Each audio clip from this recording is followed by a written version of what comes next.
Okay, this is the first time I'm using this platform, so it took a bit of a while to connect. Sorry for the delay. Oh, no problem, sir. Sir, Sorry, can I carry on.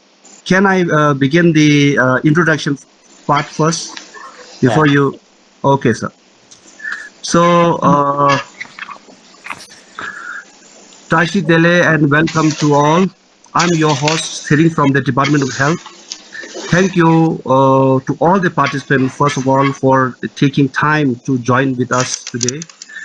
And as you all know that since November 2021, WHO has designated the variant, new COVID variant, that is B11529, a variant of concern, and named it Omicron. Uh, so since then, COVID Omicron variant has triggered a new wave of COVID-19 in South Africa, UK, London, and UK, and Italy, and France, Canada, and now several other parts of the world as well. So, according to the WHO chief, this huge surge in the COVID cases is driven by the Omicron variant, which is rapidly replacing the Delta variant in almost all countries now. Even in our host country, India, in the last 24 hours, over 264,000 cases have been reported. In our own community, in the last 4 days, we have seen over 400 cases reported in India. So we are seeing a huge increase in number of the COVID cases now. Although in India, only 5 to 10% of the COVID active cases needs hospitalization at the moment, whereas in the United States, 20 to 30% active cases require hospitalization. So things may change also. So therefore, it's the right time to know about this variant and in its clinical management strategies or the treatment part. As we have a saying in the Tibetan that hope for the best and prepare for the worst. So we hope that you can learn more about Omicron from the expert. So in this regard, we welcome Dr. Sivanantham Sasikumar, who is consultant in respiratory medicine and general internal medicine based in London, UK. Thank you, sir, for first of all for agreeing to share your knowledge with our medical doctors and senior nurses today. To tell you briefly about Dr. Sivanantham, Dr. Sivanantham have looked after thousands of COVID patients since February 2021. He is currently looking after the patients with Omicron. This shows why he is the best person we can learn from about the Omicron and its clinical management. So before we begin, I would like to inform you that we have a 40 minutes talk by the expert doctor, and this will be followed by a quick question and answer session for almost 20 minutes, and then so I request all the participants to mute your mic while the doctor speaks. So without further ado, I request Dr. Sivanantham to kindly lead this session. Thank you very much for the introduction. It's a pleasure being here and sharing my knowledge for this COVID, especially the latest edition, the Omicron. As you highlighted, I've been looking after these COVID patients since February 2020. That's the time we had our first pandemic, first wave in United Kingdom. I've looked after almost 1,000 patients since then. Currently, I'm self-isolating because I also contracted Omicron now, so I'm at home now.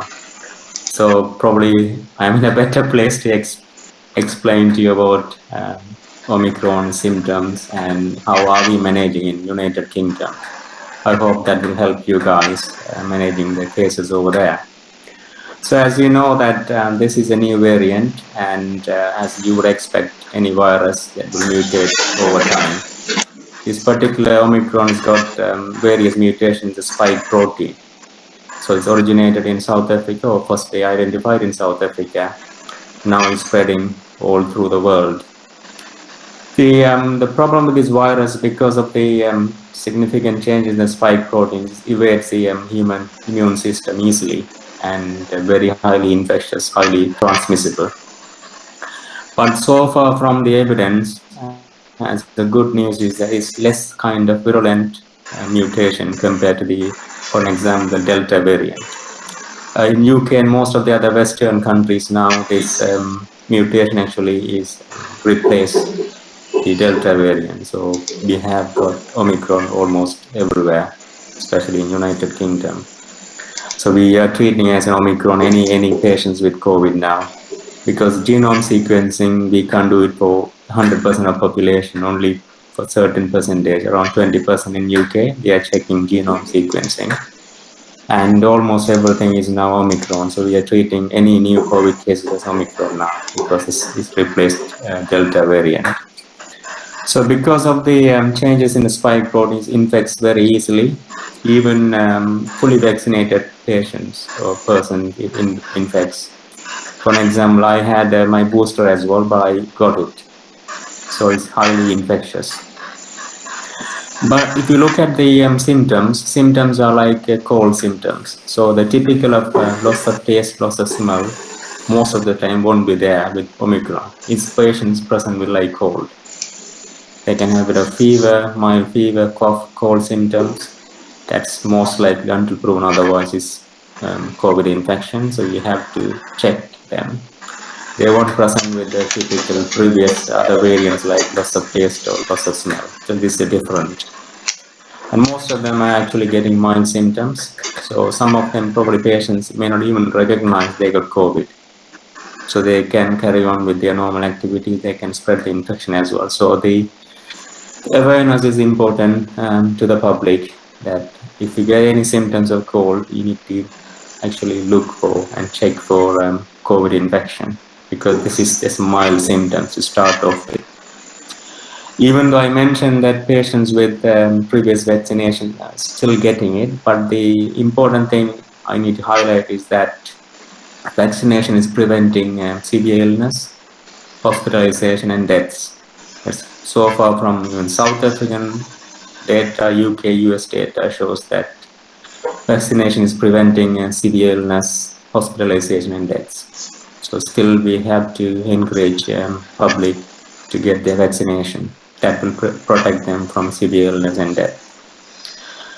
If you look at the South African population, most of them are young, and vaccination compared to UK is less. Still, from their data, shows that hospitalization is less compared to the other variants. So in a way, this virus is, I would say, not virulent as the other variants like Delta and the previous original COVID-19 virus.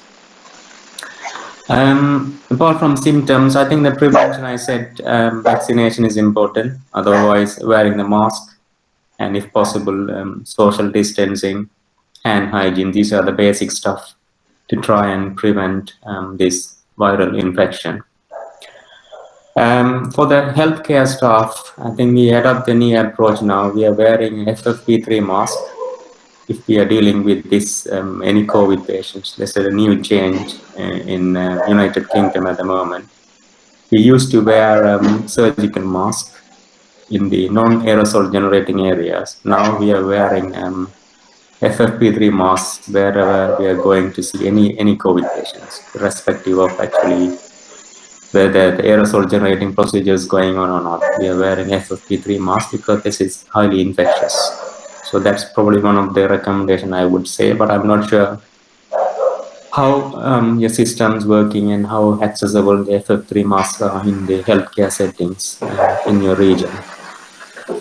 And regarding the hospital management, patients are coming in, getting admitted to hospital if they are in any kind of respiratory compromise, so hypoxic, requiring oxygen, and then they will have a basic investigation like chest X-ray, and it will show bilateral consolidations or pneumonia, pneumonitis changes. This is typical and is common for any variants. You can see bilateral changes in the chest X-ray, and they're hypoxic, so they're requiring admissions. And initial treatment obviously will give steroids, as from the recovery trial as a standard treatment. We give dexamethasone 6 milligrams maximum for 10 days. We also give some antibacterials to prevent any secondary bacterial infection as a standard protocol. And also we learned from the previous COVID infection that COVID infection is more prothrombotic. So patients are actually getting pulmonary embolism, higher incidence compared to the other illnesses. So we tend to give intermediate dose prophylactic low molecular heparin. Sometimes patients, any inpatients, they are less mobile. In UK system, we give prophylactic low molecular heparin to prevent DVT or PE. For these patients, we give intermediate dose, slightly higher dose to prevent, because this illness is highly prothrombotic. We have seen more incidents of pulmonary embolism. And if you look at the specific treatment for this particular viruses, we are still giving antivirals for this virus, remdesivir. We used to give this for the other variant. We still continue to give this for this Omicron as well. And anti-IL-6, that is tocilizumab or sarilumab, that will also work for this Omicron. And a monoclonal antibody called ronopirib, I'm not sure that you are familiar with that. We used to give for Delta variant. That won't work for this virus because of the changes in the spike protein. So we won't give that. So we standard treatment like steroids, oxygen, antibacterials, antibiotics, and remdesivir we give if it's within 10 days of onset of symptoms as antiviral. And then monoclonal antibody we give anyone with the high CRP level and oxygen requirement, and receiving non-invasive or invasive ventilatory support, either tocilizumab or sarilumab.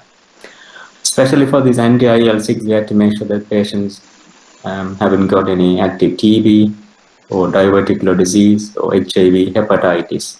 These are the contraindications, because these medication can make things worse. So we have to exclude that as well.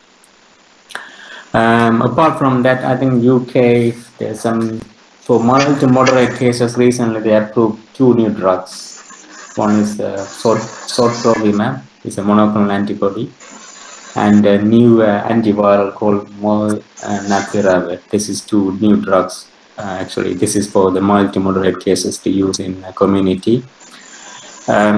That's we just started recently, so I don't think that probably will be available for you at the moment. But the important thing is that basic thing, if someone is coming hypoxemia, positive COVID, X-ray changes, steroids, my experience, steroids is the best drug, dexamethasone, and prophylactic intermediate dose thromboprophylaxis, and to prevent secondary bacterial infection, antibiotics. And ventilation point of view, we use non-invasive ventilation, CPAP, or high flow nasal oxygen, and intubation ventilation, depends on the cases. The interesting thing is, from our experience so far, most of these patients are coming in as a mild form. For an example, they are coming in for some other illnesses and found to be having COVID positive as well. That's sort of a secondary infection as well. They're coming in asymptomatic completely. And then when we check it, they got positive. So there's patients who are presenting as a primary respiratory failure is less compared to our previous experience with the other variants. So that's a good news. This could be due to high vaccination in this country, but even the South African data shows that hospitalization is less compared to other variants. So this virus could be a milder one, but the time will tell. From our experience so far, the hospitalization is less due to this severe COVID primary infection. Yes, there are plenty of secondary infections. Patients are getting infection in the hospital, cross-infection because it's highly transmissible virus, but severity is less compared to other variants. The other things we normally check for is actually vitamin D levels, because in our country, the way the weather is, we always check vitamin D. Most of them actually vitamin D deficient. The vitamin D deficient, we have to boost them with vitamin D. So that is the other thing we check. Apart from that, is a normal standard management, and so far from my experience, Omicron is less severe. And the important thing is awareness of the symptoms for the common public, because this is not typical of the original virus symptoms. So patient can present very mild forms or even cold, no loss of taste or smell. You have to check it, and they have to self-isolate, try and prevent spread of the virus. It's very difficult because UK we tried to stop people coming in quarantine, but we couldn't control it. This is a virus and it's highly transmissible, so it's very difficult to control. On a good note, I think probably this virus might stop the pandemic, because it's going to give lots of herd immunity for those who are actually unvaccinated as well. So it might stop the pandemic. You never know, but time will tell. Anything else? I don't think I have much more to add actually at the moment. I'm happy to answer any questions, and we can continue that, I think. Thank you, Doctor. I request participants, especially the doctors, to ask the question to the Dr. Sivanantham. If you have any questions, you can use the hand raise symbol in the feature in the Google Meet.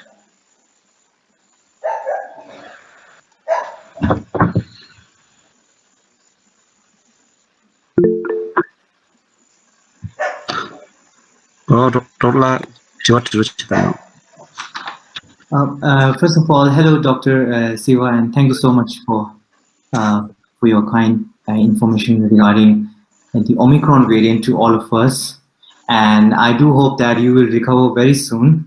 You look quite active right now, so I'm sure that you are doing well right now. Thank you so much for your time.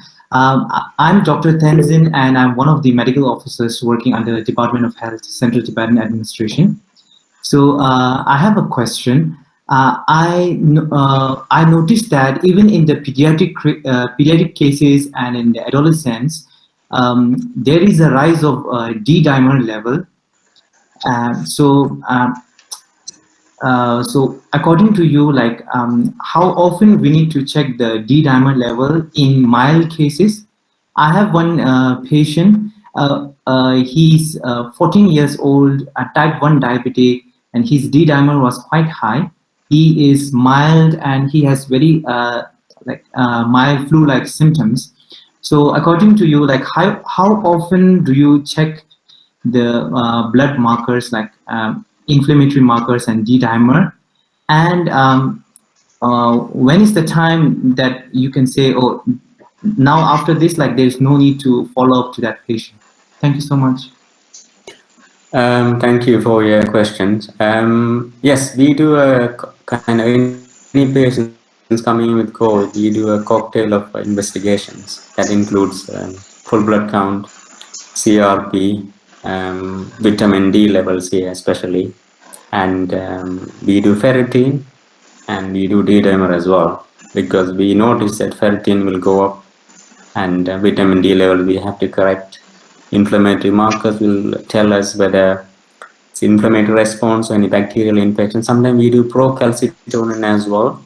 So if someone is on the hospital and treating, and we want to think about whether to give anti-IL-6, make sure there's no bacterial infection, so we do procalcitonin. So procalcitonin is a marker of bacterial infection. So if that is low, we think the CRP rise could be due to inflammation, so we exclude bacterial infection. So we will give them anti-IL-6.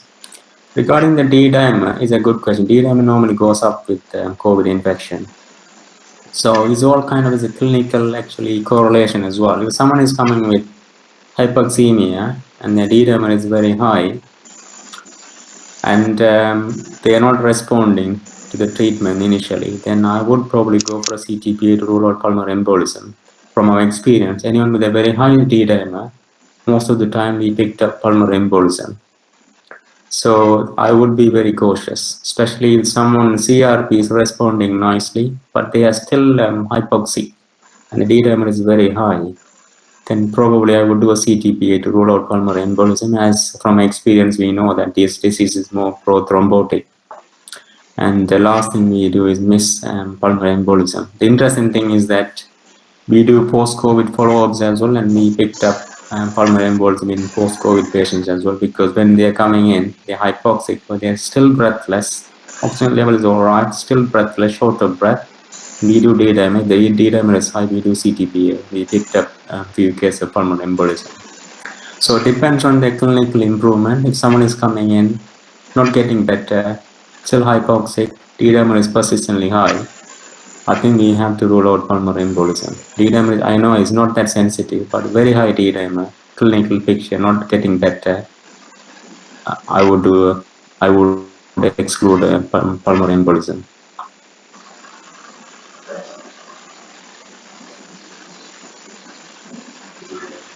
Any other question?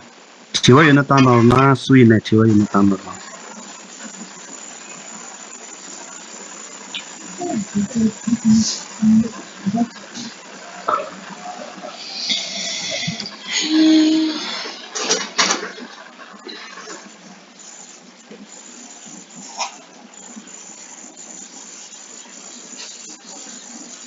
Can I ask you a question about the community, your management of the COVID at the moment? What sort of patient are you seeing in the community? Toto want to la this links kiro son. Yes, doctor. Right now, the place where I'm staying, we also have to follow the protocols of the district. So I'm keeping only mild and moderate cases. The severe cases are being referred to a dedicated COVID care center at a district level, where they use remdesivir, and they have centralized oxygen facilities, and they also have ventilator facility as well. So I'm only keeping mild and moderate cases. Yes. Are you giving steroids, dexamethasone? Not as of now. Only to those patients who are hypoxic or whose CRP levels are very high. And so what sort of management are you giving for mild to moderate cases? Just a follow-up? Yes, for mild to moderate cases, I'm doing symptomatic management only, yes. Because most of the patients right now, like I have 90 patients in my hospital. So most of them have severe headache and chills on day 1 and day 2. And after giving the paracetamol or NSAIDs, like they have got much relieved, and also with cough syrups and all. Yeah. So can't you manage those patients in their own home? Yes, but it depends on the protocol of each places. In my previous workplace, like for mild cases, we used to keep them at home and advise them regarding the precautions to be taken during home quarantine.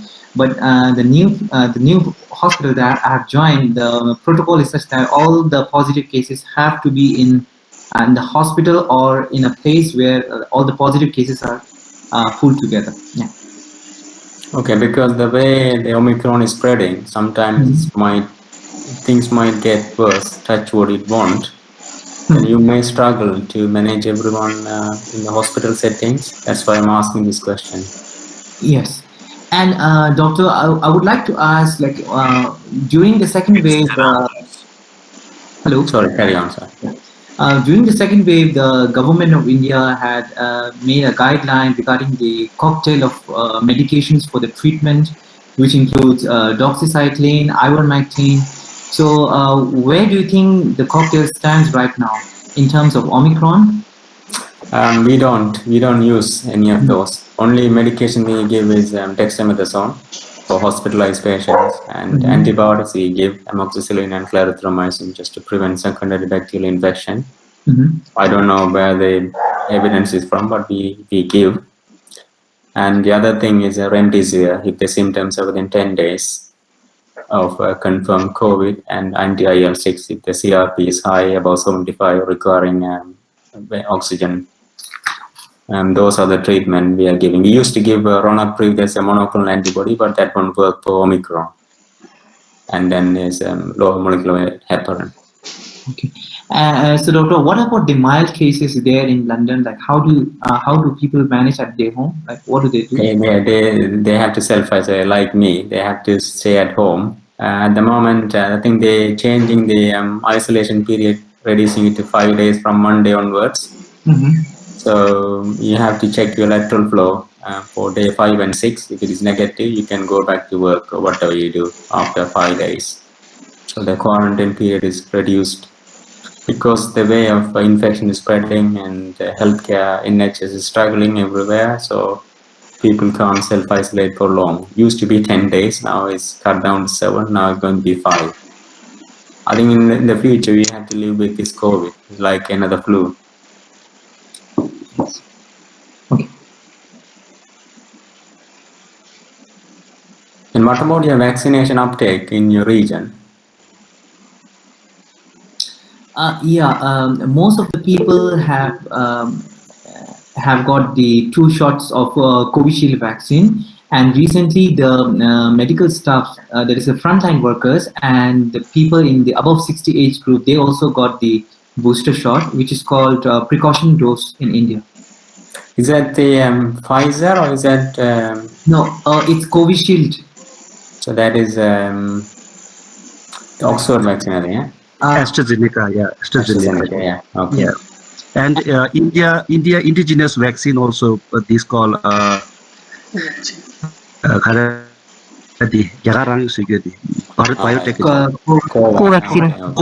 Covaxin. Yeah. So we have a question from Delhi, I think, Tenzin, Delhi. Yeah. Please ask the question. Okay. Hello, sir. I'm Nurse Tenzin from Delhi. So I just want to ask regarding the Omicron, and we have COVID-19. So how we differentiate the Omicron and COVID-19? Because we are in COVID-19, we are seeing the city level, right? So Omicron, how we know that the person is having Omicron? Because we couldn't able to differentiate both. Yeah, so the Omicron is also one mutated virus of COVID-19 original virus.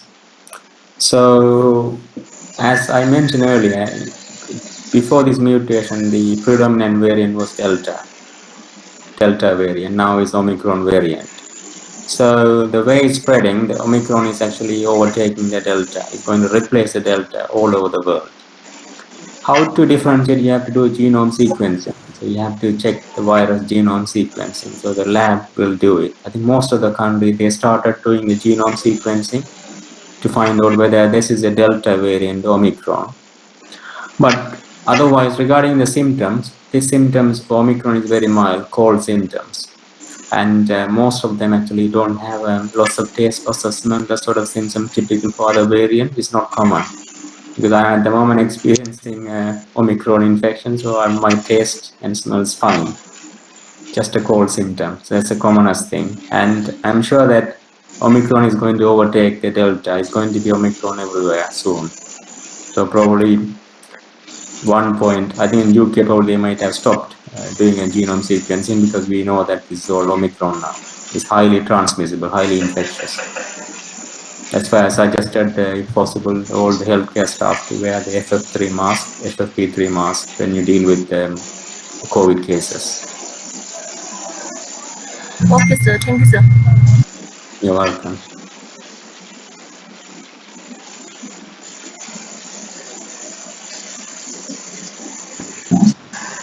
So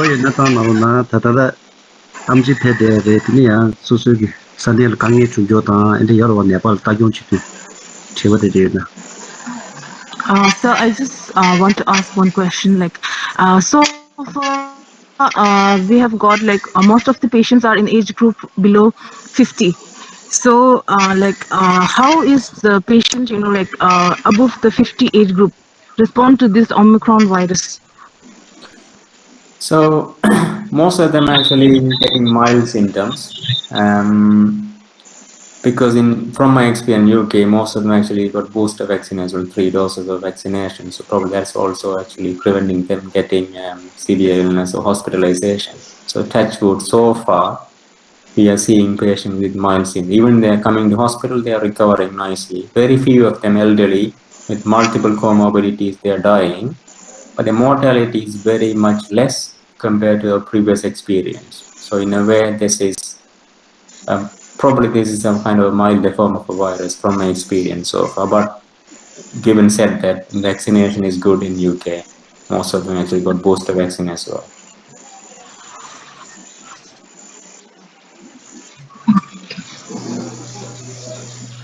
Hello, sir. Yeah. Sir, what about the oxygen saturation level? Because in the Delta variant, we have seen that the saturation drops very quickly. So in the Omicron cases? So Omicron cases, as I highlighted, I mean, in our hospital setting, most of them are getting secondary infection, very mild form. So the percentage of patients we are seeing requiring high oxygen levels are less compared to the other variants. So even with the lung changes, yes, some of them are hypoxic, requiring intensive care unit admissions and non-invasive, invasive ventilatory support. But the percentage of those patients are less compared to other variants. So we are seeing most of them coming in for some other illnesses. When we check it, they got COVID positive, and they are transmitting infection to other patients as well. But so far, most of them are mild. Okay, sir. And so do we need a retest for the positive patients after like 7 days or 10 days? Is it compulsory for do the... It's an interesting question. So we do a repeat testing, depends on each and individual cases. For an example, if the patient is coming from a care home, then going back to the care home, sometimes you have to do it because the other vulnerable patients are there. But from the evidence showing that after 7 days, even the lateral flow PCR is positive because the infectious level is very less. You're highly infectious at the time you got the illness. You have active symptom and the onset of the symptom. There's a time. You are highly infectious. You're spreading the virus. When the time goes on, after 7 days, even if your PCR is positive or lateral flow is positive, you are less infectious. Yeah. That's why they change the guidelines as well in US and the UK as well. After 5 days, 7 days, you can go out back to normal, but you have to wear the mask. But the infectious level is very less. Okay, sir. Thank you.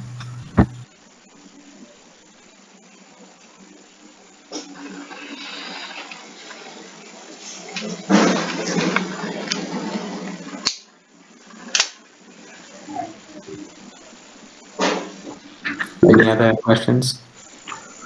We have a question from Tenzin Tuntu. Please. Hello, sir. Can you hear me, sir? Yes, I can. So I wanted to ask regarding this one, difference between the Omicron and Delta, this one, COVID-19 management, there's that this one, hospitalization rate for the Omicron is like 5 to 10% compared to the COVID-19, which was like around 10 to 25 There's a days. problem with your signal. I can't hear you Recently, properly. in India, the ICMR has this one banned the usage of mono. Hello, can you hear me, sir? I can hear you, but Hello, can you hear me, sir? Now? Yeah. Yes. Hello. I can hear you. Hello. Yes, I can hear you. Yes. Yes. hospitalization rate between the two variants, and also the usage of molnupiravir has been banned by the ICMR recently. So, what do you say whether we can use molnupiravir in the high risk patients? When you're talking about the monoclonal antibody, during the mild stage. So from molnupiravir, yes. I think you were talking the same thing. It's called Ronapreve as well, monoclonal antibody. So that won't work for this Omicron because of the multiple changes in the spike protein. That monoclonal antibody won't work on Omicron patients. So we don't, according to our guidelines, UK and other countries, we don't use that. So only medication we use is antiviral remdesivir and anti-IL-6 like tocilizumab or seralutinib. You can use it.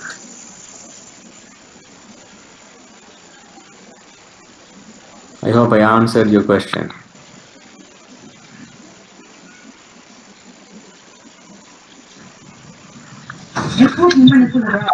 Doctor, we have a question from one participant. He is asking if one patient got rapid test positive in consideration.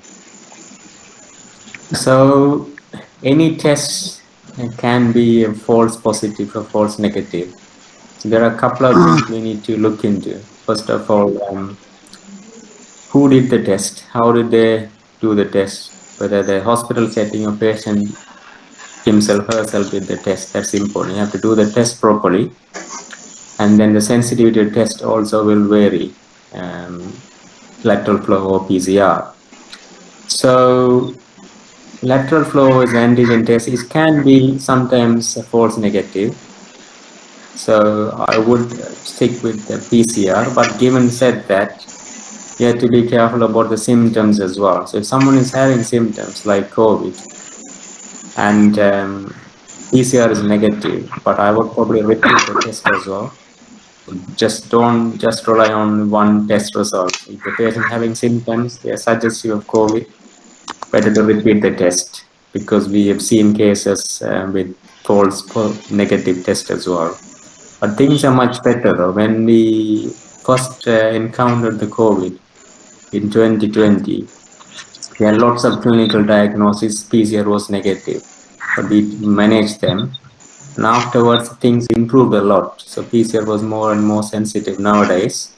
So compared to lateral flow, I think PCR is a bit more sensitive.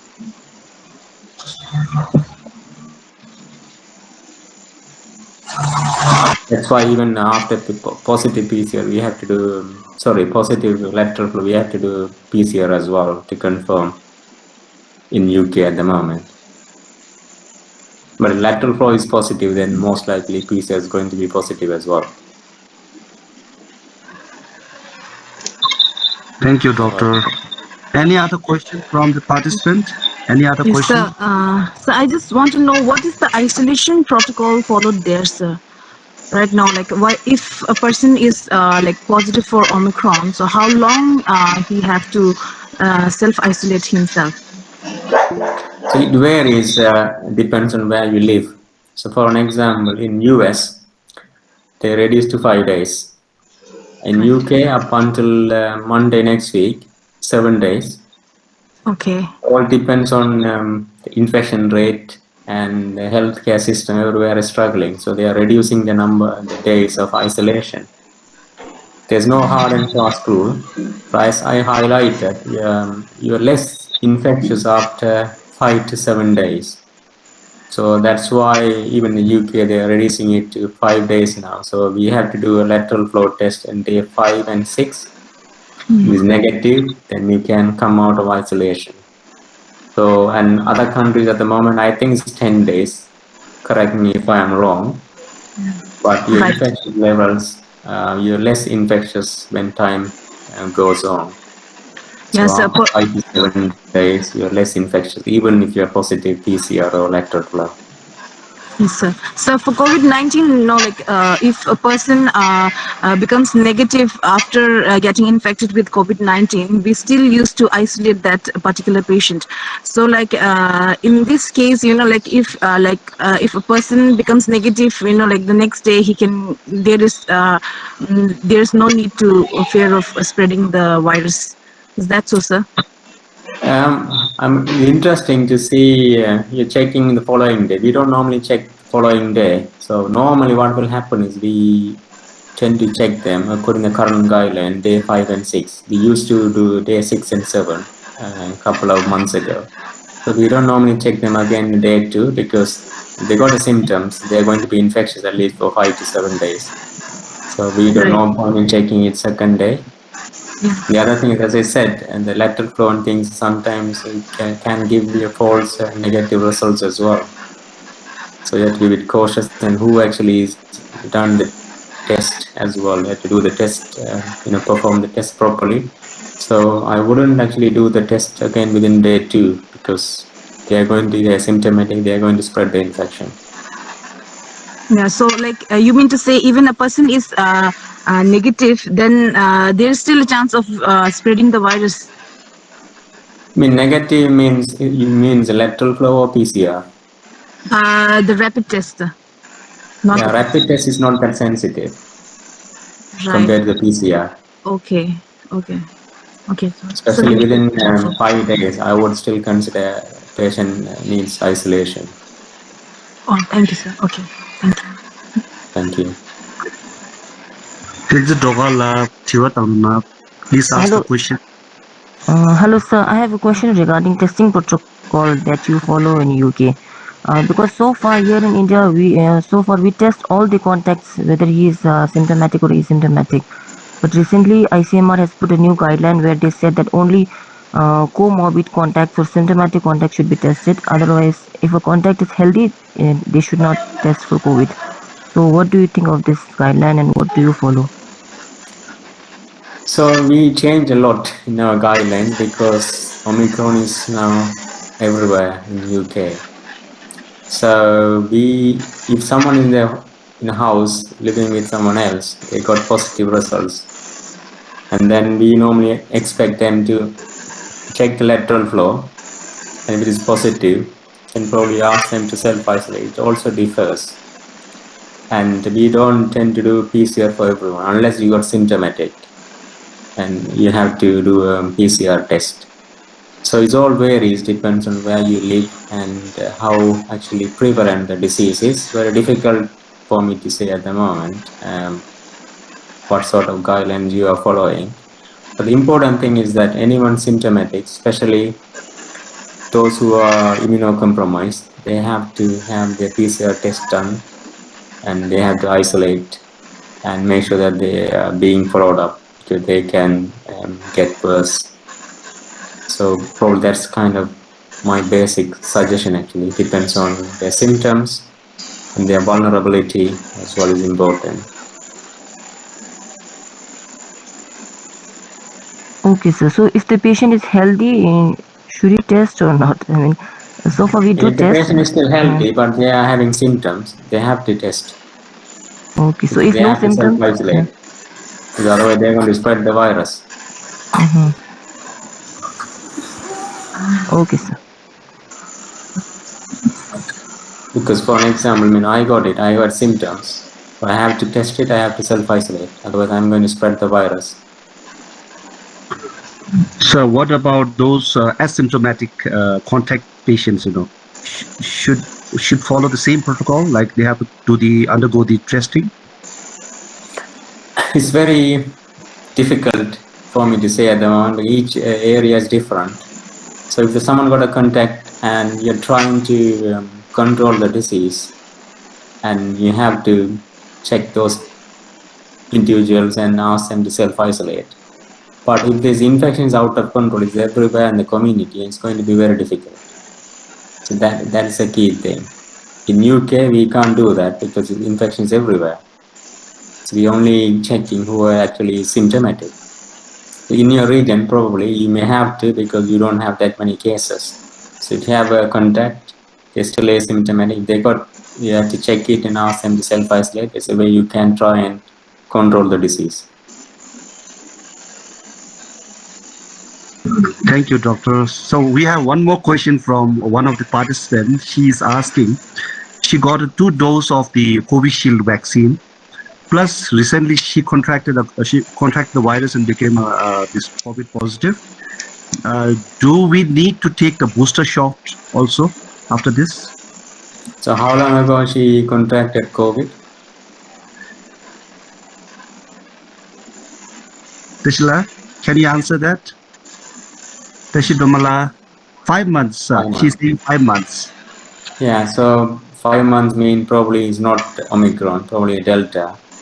So the problem, from our experience, we know that the immune response antibody level will slowly disappear 5 to 6 months time, whether this is vaccine induced or whether herd immunity because of prior infection. So our protocol is that anyone who had COVID infection can have a vaccination after 28 days, 4 weeks later. So my suggestion would be that you have to get your booster because you had 2 vaccines, but you had a COVID infection 5 months ago. And we are dealing with Omicron. Omicron even can infect persons who had a booster, like me, got it. So my suggestion would be to go and get the booster. Thank you, sir. We have one more question from Dr. Trim Chitula. Dr. Can you ask the question, please? Hello, sir. I have a few questions. Just so regarding the pediatric cases, so mostly what I've observed is like they are mild and they get well easily. So is there like any kind of research, or is it the same situation in over there in the pediatric age group? So I normally work with adult patients, so I don't normally directly work with the pediatric cases. But from what I heard from my other colleagues, it's still the same. The infection is mild among pediatric population. They are getting infection because this virus is highly transmissible and children easily getting it from schools and everywhere. But severe illness is less, like the previous variants. Could it be, because of the recent vaccinations that they receive in the childhood? Yes, we are vaccinating. Protective effect? Definitely, yes. Vaccination is protective from getting severe illness, hospitalization, and deaths. We are vaccinating children as well. About 12 years. Vaccine uptake is I think around 60 to 70%, but still there are under 12 getting infection. Most of them are mild asymptomatic.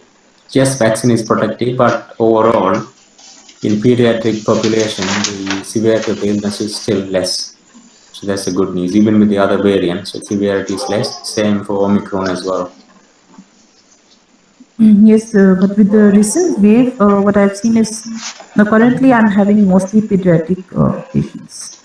So the infection is less in those who are already vaccinated. Actually, our vaccination is yet just started for the pediatric age group in India. But are you seeing any sick children, or most of them are mild cases, right? Most mild. I haven't faced much challenges. Yeah. That. So I have another Anyway, question. Sorry. Please continue. Yeah, I mean, that's only advantage or something positive about this virus. Actually, it's not affecting children that badly, even any variant so far compared to adults actually. So in a way, this virus is behaving children in a different way compared to adults. Yes. Even unvaccinated children, they're getting mild infection. Okay, so I have another question. Like another challenge which I faced before was like mostly in the old age group. So when they present like a little later than from counting from the onset of symptom. So they come and they have all like the severe ARDS, and they present with a febrile illness, but the rapid test comes negative.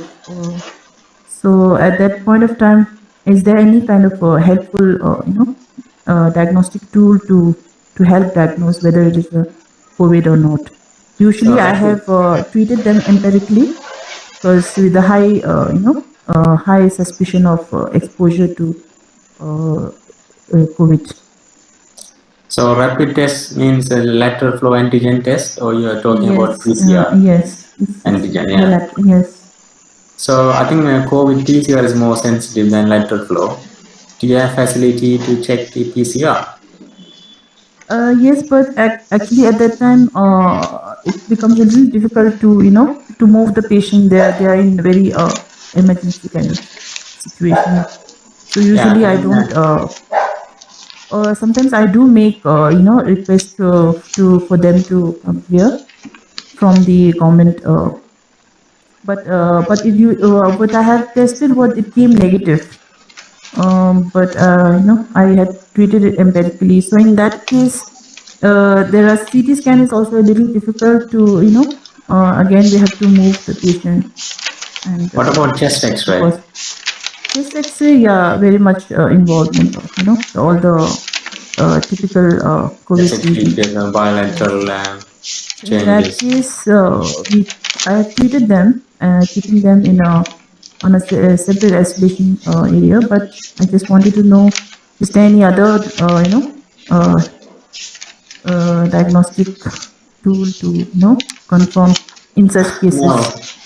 Even CT scan is out of reach. It's little difficult to make them move when they are dyspneic.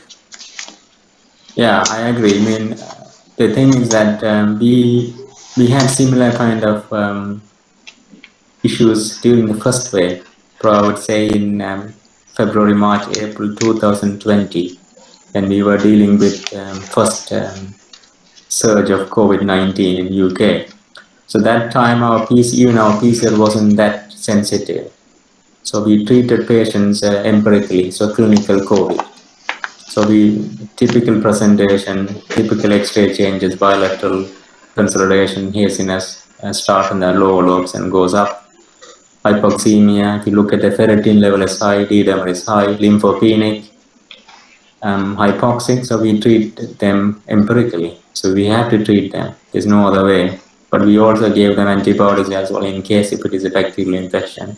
So we treated them empirically. Thank you, sir.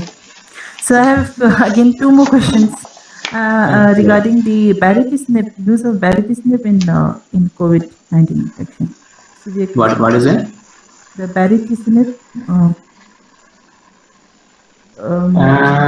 Is it a monoclonal antibody? It's I think it's that. I'll just confirm. Maybe, sir, the next question is like, what I had observed while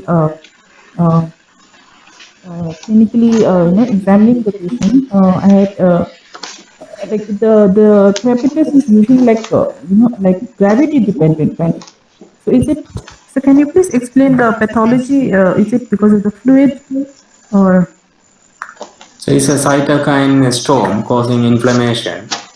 So they predominantly starts in the periphery of the lungs, yes, and common is lower lobes, and then it spread up and mainly involve the periphery. That's a typical of COVID-19. Like you used to see this in eosinophilic pneumonia and things, peripheral involvement.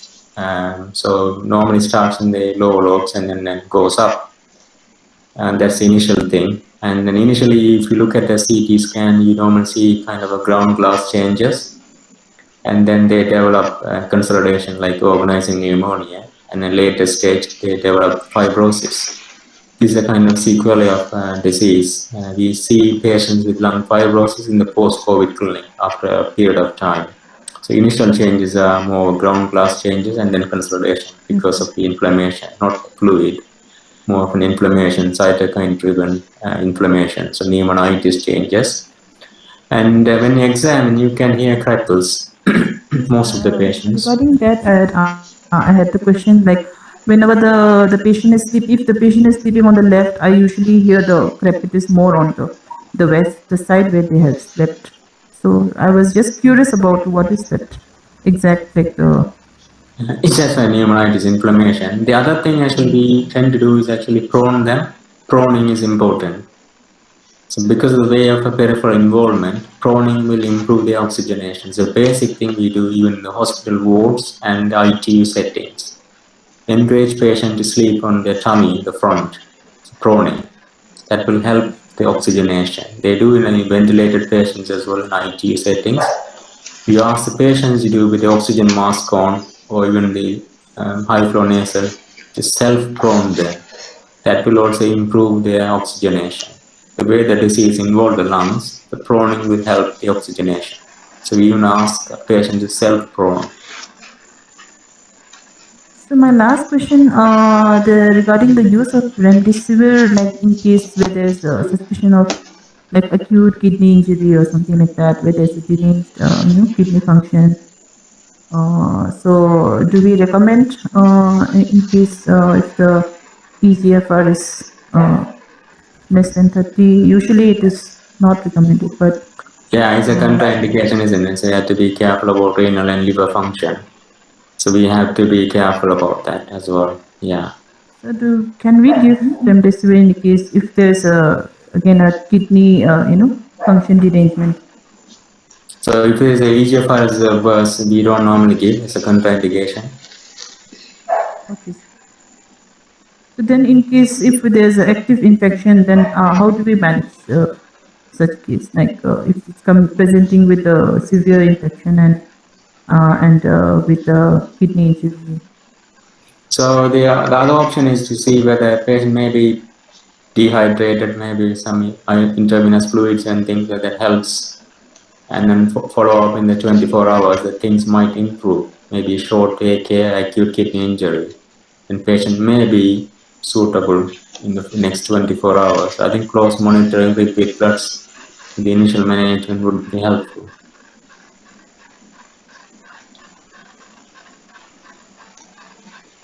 The patient may be eligible the following day, so things will change rapidly day by day in COVID cases. That's why they need a hospital admission, some of them, and monitoring the bloods every day.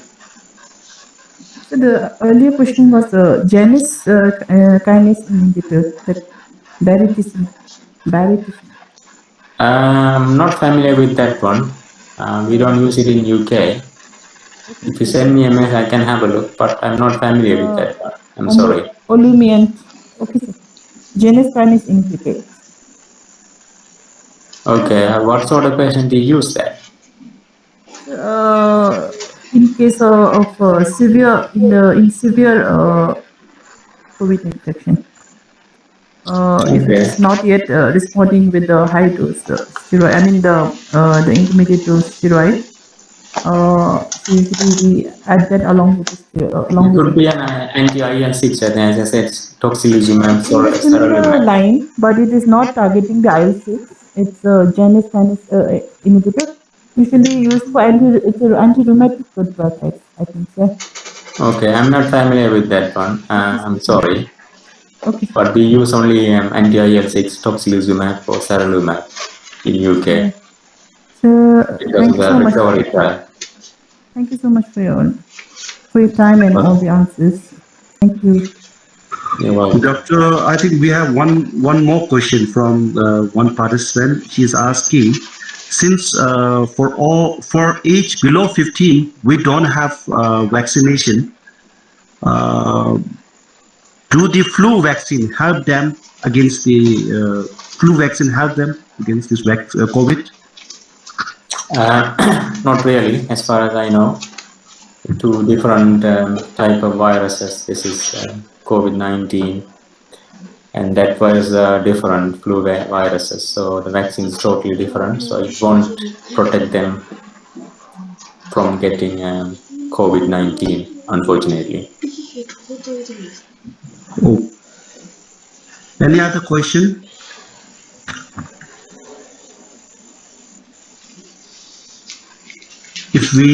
If no question, then we will conclude. I think no. Any questions, please, from the participants?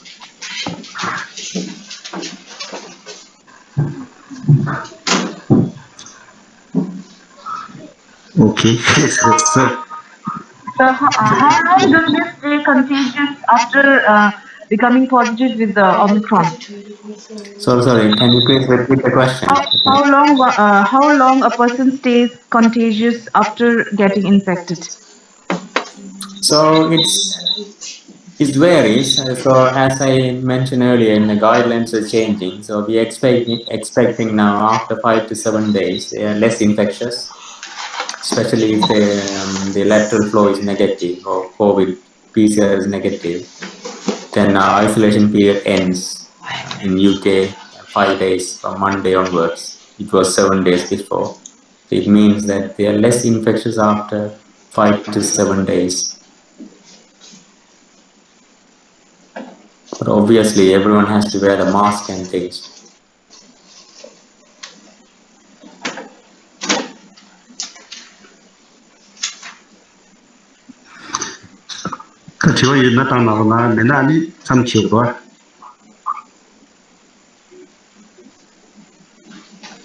It seems no question, sir. So I'll conclude here. On behalf of the Department of Health and all the participants, that they are the community doctors and the health workers who are providing the care to the Tibetan refugees in India and Nepal. So on behalf of all of us and the Health Department of Central Tibetan Administration, thank you so much, Dr. Sivanantham, for your time and for sharing your knowledge and the experience with us at this critical time, where knowledge is the key. I think the key, and that can only help fight against this pandemic. So thank you so much. And as you are affected now with the COVID Omicron, we pray for your speedy recovery and healthy life. Thank you so much for your support for our community and our health workers. I also would like to acknowledge the great support that we have received from London-based nurse Samde Chudela for approaching Dr. Sivanantham and connecting him with us. So thank you, Samde Chudela. So before we disperse, I wish you all to stay safe and take care of yourself. Thank you so much. Yeah, thank you very much for giving me the opportunity. And it is a pleasure meeting you all and sharing my knowledge and expertise. I am more than happy to be contacted if you have any questions or anything you guys want to discuss with me, any complex cases, anything. I'm more than happy to be contacted. And can I just ask you a question, nothing to do with COVID? Which region are you actually based now in India? Sir, our head office, from where I'm speaking, we are in Dharamsala. It's in North India, in Himachal Pradesh state. Okay. And all our health workers or frontline workers, they are based in different parts of India, all across India. But mostly in the South India part, in the Karnataka region, Karnataka state, we have four settlement, and then we have a northeast side of India. Then we have a few settlements, and they are also in Ladakh, in extreme north. We have a Tibetan settlement there also. So our staff are also working there who have participated here. Then we have a staff from Delhi and North India, like in the Uttarakhand and Central India also. There's a main part and Odisha. There we have a Tibetan settlements and we have a hospital. So our health staffs are working in those remote settlements. Across the India, okay. Across the India, yes. Okay, I think I heard about your place. It's a very nice place as well. I hope I will visit one day. Absolutely, sir. It will be our pleasure. Please contact us whenever you come to Dharamsala or any of our settlements. Okay, I hope you guys will be fine, and just to be aware of this virus and just take basic precautions. Awareness among the population is important. Health education for them, identify the symptoms early and self-isolate. Hope things will improve and hope we'll come out of the pandemic soon. Everyone is frustrated, affecting everyone's life, whether it's the Western world or wherever the people live. Hope things will improve soon and everyone will have a happy life, healthy life. And thank you very much. Thank you so much, sir. Thank you. Thank you. Take care. Bye.